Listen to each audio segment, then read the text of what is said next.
We have Isaiah calling from Korea. Isaiah wants to talk about how to maintain relationships with believers. And is there anything easier or is it impossible? Hi, Isaiah. How are you doing? Very well, Erin. Nice to talk to you again. Scott, I think you did a really good job with that last caller. You did a great performance. There's some bad arguments for Christianity. I mean, I am a Christian myself, but that argument is definitely one of the top 3 worst ones, up there with the Shroud of Turin. But yeah, good job. Okay, so I had a Catholic guy on my channel, and he was telling me that he thought every Protestant who's ever existed was in hell right now. And after that conversation, I was like, oh my God, I totally get why, I totally get what an atheist would feel like talking to Christians saying that they're going to go to hell, you know? I'm like, my empathy level for Christians went up so much. And so I was thinking there's no way I could ever like have a friendship with this guy, you know, because he was so fanatical in his thinking. There was no nuance or anything. And so a couple of questions I have for you. One, is there any religion that you find you would find be able to have a friendship with a person like easier? And even in that one, like how do you maintain like a cordial friendship? If you guys could chime in, please. Yeah. I'm going to let you go ahead first, Scott, because you mentioned earlier in the show that you have a friend that's yeah, I have a friend who's like completely opposite of me. That I don't talk to him all the time, but I will text him and we'll go hang out and stuff, and there's no problems because I think that he knows where I'm at and he doesn't bring it up. And if we did, it wouldn't be like a bad conversation. And it's funny because we disagree politically, religiously, but somehow like we're able to just like be friends because I don't know, I think we're older. We're both a little older than, you know, not that makes a difference, but I don't know, I kind of just try to ignore the nonsense of the world and try to like just talk to people about things that we can find common ground on. So I guess if you're asking how to relate to people of a different religion or of a different, you know, non-religion or belief, just don't talk about it. Honestly, like that's my opinion, but I'm not the best person for social advice, to be honest, but from like a religious perspective, I would say that not talking about the religion and trying to find other things you can talk about is going to be more helpful because you're not going to agree. Right. And no one's going to convert anyone. You know, so there's really no point unless you feel like you can have like a productive conversation about, you know, very nuanced thing, like not nuanced, but very like, you know, broad generalized things. Then yeah, sure. But if it's something that's going to be a point of contention, you want to have the relationship, I would just, you know, leave it out. You know, they always say, don't talk about politics and religion. Even though I love talking about both. So I think that's something we can kind of all relate to. I mean, we all do this in one way or another. So it is one of those tricky topics that kind of sidestep around. But I agree with you, Scott, in a lot of ways. I think depending on the relationship that you have with somebody, sometimes you just have to kind of draw a line at certain topics because the friendship or the the relationship is valuable to you and you don't want to go around hurting each other. And it hurts. It sucks when you realize how hurtful comments can be in that way. So focusing on things that you have in common. So like if it's a friend, like obviously doing the things that make you friends. I mean, it's a little different when you meet your friends at a certain type of thing, like church friends. I've lost a lot of my church friends since leaving Christianity. But for family, that's one thing that I've chosen to not talk to them about because I know it really hurts them. And I don't think that we're going to get anywhere. I think we're only going to cause damage if we argue about it. So boundaries and trying to remain have like a kindness towards that person, even though you can vehemently disagree with them and deciding whether it's worth having that conversation with. I've heard it said many times. So the technique of like street epistemology, which we kind of,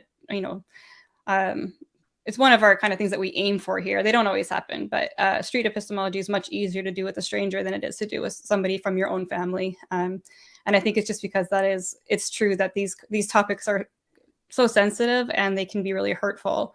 So maintaining some distance from that stuff and focusing on the things that make you friends or, that bring you together. So I don't know. That's kind of where we're at. What do you think, Isaiah? Yeah, no, that's good. Well, I don't know. I have kind of a completely different scenario, like a different opinion on that one, because I do have friends who do have different ideas, and we talk about it, and we agree. We can agree to disagree and still respect each other. But then again, I'll tell you this: it is because of the fact that when I am 40, I think me at 25 would not have been able to do that because I was so obsessed with winning debates. So. I was like, it's hard. I couldn't agree to disagree with stuff, But the other part of the question is like, are there any religions who you find like I would never even try to have a relationship with that person, or are there any religions like, let's say like for example, a pagan? I'm sure you guys like atheists probably get along most easily with pagans, I assume. Is that right? Yeah, I probably the people that have the rocks. Those people, I wouldn't be friends with those people. The rock people, like people who are like spiritualists, the spiritual rocks, yeah, and the tarot cards and stuff. No, I'm just kidding. No, I don't think there is. I don't think there is any religion that I would not be friends with somebody in. To be honest, I don't have any. As long as they're not proselytizing to me all the time, I wouldn't be friends with them. So, but I mean, mainly I've been surrounded by Christians, so but yeah, I don't think there's any religion where I would be like, nope. Maybe Mormons. I don't know. They're really nice, but sometimes they freak me out. Most of the Mormons I've met are actually like super kind and nice people. It's like kind of they're really nice, but they also kind of creep me out sometimes. So I feel the same. I feel the same way. I don't think that there's any religion that would cause me to not be friends with somebody. I think it has to do with the person and their personality. Yep. So I've met people and I have friends that are of all different kinds of backgrounds. And most of the time when I meet somebody who is of a religion that I'm not familiar with, like I had the biggest thing I struggle with is holding back my curiosity. Mm-hmm. So like, I didn't really grow up with knowing very many people who were Hindu, but I have met many in the last few years, and I'm just overcome with curiosity about it mostly because it's so different from what I was raised with.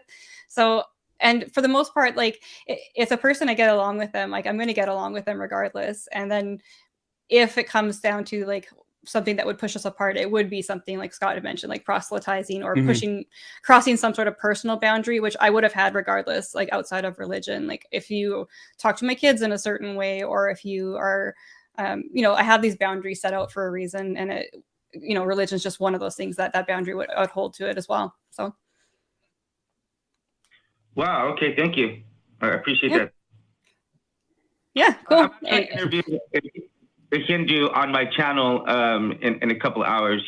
He's like an Olympian in India, but that should be interesting. But yeah, I totally get that, because there are some people like Sikhs who I haven't got a chance to talk to. And I think if I met them, I would just be so fascinated with questions. It'd probably dominate most conversations that we had. But anyway, thank you guys for the talk. And again, you guys have a nice day. I appreciate your time. Yeah. Thank you. Thanks for calling in again, Isaiah. It was great hearing from you. Yeah, there are certain people from certain backgrounds that I just didn't have the privilege to be around a lot growing up. I used to live in a very small town, and I don't think I met anybody that was really of a different faith. I think like I grew up in a Pentecostal evangelical denomination. I think the weirdest thing for me was meeting somebody who was Catholic. Is that Church of God? Similar. Okay. Yeah, I'm in Canada, so it was the Pentecostal Assemblies of Canada. So it's a pretty widespread denomination, but very similar to Assemblies of God in the U.S. Yeah, I had a friend who was a part of that. Actually, like 10 years ago, when I was I had a friend who had a girlfriend who was raised Mormon, and as a result of that, her parents her family was still Mormon, and they had access to because they're living in poverty. They didn't have a lot of money, but they had access to Mormon, the LDS's food bank, which I always like to talk about that because people aren't aware of how massive the LDS's like food charity bank is for Mormon church members. Like if you're poor and you're in the Mormon church, they'll just give you free food. Like basically it's all non-perishable stuff, and it'll take care of you. It's my understanding that, like, and please, somebody, if you're a Mormon or ex-Mormon in the audience, please call and correct me, because I might be totally just misremembering. But it's my understanding that there is a bit of a like an internal government kind of system and social program that they have set up with the Mormon Church. But so it's very different than what I grew up with. But very different. I ate some of it because I was broke, and she would bring it home from her. Her parents would take her to get it, and we would have this. All this like freeze-dried Mormon food, like canned food, and the brand name was called Desiree, which is the what their nation state was called back in. I think I might be wrong. If I'm wrong, I don't know, but I think Desiree is supposed to. We need some more Mormon callers. I need a Mormon's history lesson, please. But Desiree was like the capital, or I don't know, because they were trying to have like in Utah. I think they wanted their own like annexed area or something. Right. Yeah, fascinating. I think, well, for one thing, having these conversations and getting ideas, it's good to talk to each other and ask, like, how are you doing this, and how are you coping with these different kind of situations?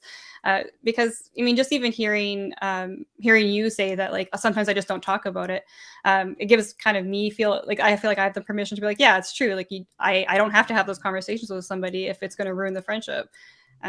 Like, it's good to have these conversations with each other. Unless you want to ruin the friendship. Like, there are people that I do know where I'm like, I don't really care about this person because they've shown no goodwill or anything. So I'm going to have an argument with them. How to sabotage a friendship? Just drill in your points and try to win the argument. And then hang, like on that last clip we saw, you hang up and say, I win. Yeah, exactly.